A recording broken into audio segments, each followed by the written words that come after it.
குன்னூர் சட்டமன்ற தொகுதியில் தாவேகா செயல் வீரர்கள் கூட்டத்தில் இங்குள்ள அரசு பள்ளிகளில் அடிப்படை வசதிகள் இல்லாமல் மாணவ மாணவிகள் தவிப்பதாகவும், எனவே தாவேகா வெற்றி பெற்றால் அனைத்து வசதிகளும் செய்து தரப்படும் எனவும் தாவேகா வேட்பாளர் தங்கராஜ் உறுதியளித்தார். நீலகிரி மாவட்டம் சட்டமன்ற தொகுதியில் தாவேகா வேட்பாளராக தங்கராஜ் நேற்று குன்னூரில் வேட்புமனு தாக்கல் செய்த நிலையில் இன்று கட்சியின் செயல் வீரர்கள் கூட்டம் நடைபெற்றது. இதில் சுமார் 500க்கும் மேற்பட்டோர் கலந்து கொண்டனர்.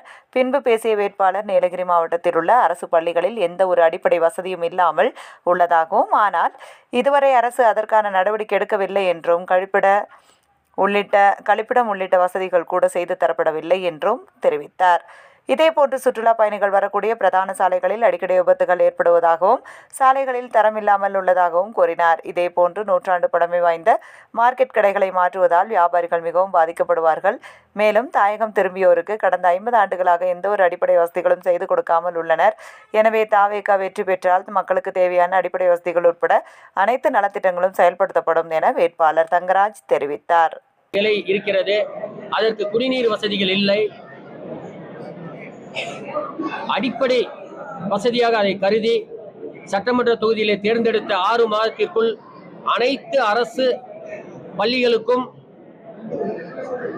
நடுநிலை, உயர்நிலை மற்றும் ஆரம்ப பள்ளிகள் அனைத்திற்கும் நவீன கழிப்பறைகள் கட்டி கொடுத்து அதற்கான நீர் வசதி செய்து அவர்கள் குடிப்பதற்கான நன்கு சுத்திகரிக்கப்பட்ட குடிநீர் அவர்களுக்கு வழங்கப்பட நடவடிக்கை எடுக்கப்படும் என்று இந்த நேரத்தில் தெரிவித்துக் கொள்கிறேன். நீலகிரி மாவட்டத்தை பொறுத்தவரை தாயகம் திரும்பிய மக்களுக்கு நான் புதிதல்ல. தமிழகத்தில் இருக்கக்கூடிய 10 லட்சத்திற்கும் மேற்பட்ட தாயகம் திரும்பிய மக்களால் தேர்ந்தெடுக்கப்பட்டு ரெப்கோ கூட்டுறவு சொசைட்டியிலே நான் தற்பொழுது இயக்குநராக பதவி வகித்து வருகிறேன். அதன் மூலம் கடந்த 4 ஆண்டுகளில் நீலகிரி மாவட்டத்திற்கு மட்டும் கிட்டத்தட்ட 30 கோடி ரூபாய் அளவிற்கு அவர்களுக்கு நல உதவிகள் செய்திருக்கிறேன். அதிலே குன்னூர், கோத்தகிரி, ஊட்டி, கூடலூர், பந்தலூர் ஆகிய அனைத்து பகுதிகளிலும் அடங்கும். அந்த பகுதிகளில் வாழக்கூடிய தாயகம் திரும்பிய மக்கள் அனைவரும் என்னை நன்கு அறிவார்கள். அது மட்டுமல்லாமல் இங்கு வருடத்திற்கு சுமார் 6-7 முறை இங்கு வந்திருக்கிறேன், கூட்டங்கள் நடத்தியிருக்கிறேன். பெருவாரியான மக்களிடம், கேன்டி ஊழியர்கள், அது போன்ற பெருவாரியான மக்களிடம் எனக்கு நல்ல அறிமுகமும் உறவும் உள்ளது.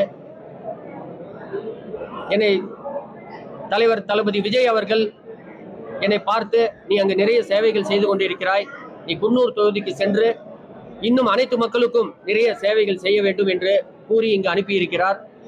குன்னூர் டிவிக்கு தொண்டர்கள், நிர்வாகிகள் என்னை அன்புடன் ஏற்றுக்கொண்டிருக்கிறார்கள். குன்னூர் மக்களும் என்னை அன்புடன் அரவணைக்கிறார்கள். நிச்சயமாக குன்னூர் மக்களுக்கு குற்ற தோழனாக தளபதி விஜய் அவர்கள் கூறியது போல எம்எல்ஏவாக மட்டுமல்லாமல் தொகுதி காப்பாளராக இருப்பேன் என்று இந்த நேரத்தில் தெரிவித்துக் கொள்கிறேன்.